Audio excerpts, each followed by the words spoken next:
Pessoas que me conhecem me consideram uma pessoa altamente crítica. Isso para mim não é nenhum problema. Mas crítica, será que é uma coisa certa? Será que existe um apoio sobre isso na Bíblia? Então, exatamente sobre esse assunto que nós veremos hoje em O que diz as Escrituras. Em Atos, capítulo 17, versículo de número 11, diz assim a palavra de Deus. Eles foram enviados a Bereia, onde mais uma vez se misturaram à comunidade judaica. Ali, os judeus receberam a mensagem de Paulo com entusiasmo e se encontravam com ele diariamente, examinando as Escrituras para ver se elas davam mesmo apoio ao que ele dizia. Foi muito melhor do que em Tessalônica. Interessante que Paulo está pregando para os bereanos e então eles vão fazer um confronto, vão fazer uma análise, vão fazer uma crítica para saber se realmente a fala de Paulo estava conivente com as Escrituras, se estava de acordo. E daí é uma coisa bem interessante saber que isso não fez de Paulo alguém ressentido, não fez de Paulo alguém magoado, não fez de Paulo alguém que ficasse, chateado, porque, puxa, eu estou aqui falando, estou pregando, as pessoas estão conferindo para ver se isso é verdade ou não. Pelo contrário, Paulo, ele pensa assim, em algumas versões diz, e os de Bereia eram mais nobres do que os de Tessalônicas.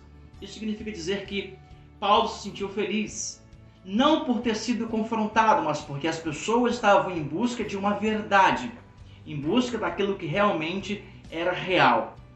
E eu fico pensando em Jesus Cristo, o nosso Senhor, o nosso Salvador, também foi confrontado. Ou melhor, ele se permitiu ser confrontado. No Evangelho de São Mateus, capítulo 16, Jesus pergunta para os discípulos, o que as pessoas estão dizendo ao meu respeito? O que elas dizem ser o Filho do Homem? E aí começou aquela discussão, não, uns dizem que o Senhor é Elias, outros dizem que o Senhor é um dos profetas, um diz que o Senhor é João Batista, que ressuscitou. E Jesus então pergunta para os seus discípulos, para os seus alunos, para as ovelhas do seu pastoreio, e vocês, o que vocês acham sobre mim? Eu fico imaginando se muitos líderes hoje tivessem essa sensibilidade e essa coragem de perguntar aos seus liderados, às suas ovelhas, o que você pensa ao meu respeito?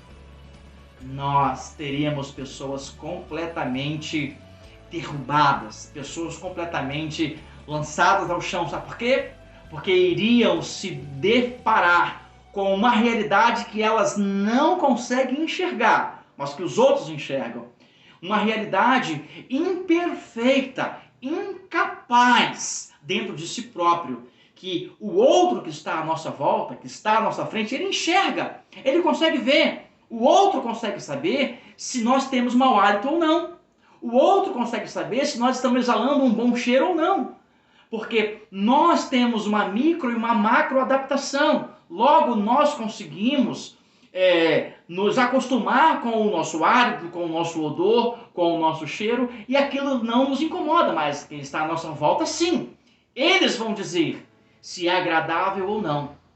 Então, muitas máscaras iriam cair se as pessoas tivessem a sensibilidade, a coragem de perguntar: o que você pensa sobre mim? O que eu sou à tua vista? Não o que eu pareço ser, mas o que você pensa que eu sou de fato e de verdade.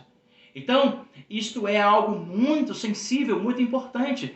E crítica é uma coisa tão importante que se torna uma matéria a nível universitário. Existem críticas de cinema, crítica de música, crítica política, crítica filosófica, crítica acadêmica, existe crítica jornalística, e isto é importantíssimo, porque a crítica, e uma coisa, eu quero tirar aqui um mito, derrubar um mito neste vídeo, não existe crítica construtiva nem crítica destrutiva. Crítica é crítica.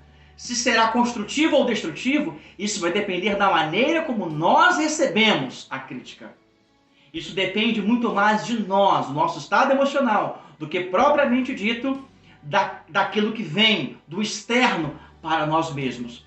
Então, crítica é algo importante. Ser um criticista, ser alguém que tem uma patologia, uma doença, uma mania de falar mal de tudo, isso não é ser crítico, isso é ser criticista, isso é ser patológico, é doentio, porque não há problema em criticar, porque a crítica, ela, quando recebida de maneira adequada, de maneira coerente, vai se verificar os pontos fracos, os pontos débeis daquela situação e vai haver uma melhora, vai haver um progresso, vai haver uma construção positiva sobre aquele fato, sobre aquele evento.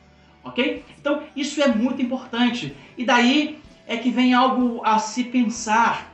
Se nós não podemos criticar, se não podemos colocar em xeque, colocar em dúvida ou questionar as questões que estão à nossa volta, o que somos? Somos apenas massa de manobra. E é por esta razão que existem líderes ruins, pastores ruins, políticos ruins, chefes ruins, patrões ruins, porque não se permitem ser criticados, porque têm em si a absoluta certeza de que ele é dono da verdade. E nós não somos donos da verdade. Só Jesus Cristo. Ele disse: eu sou o caminho, a verdade. Jesus Cristo é a verdade. Ele é absoluto.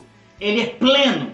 Ele é total. Aletheia. Ele é verdadeiro.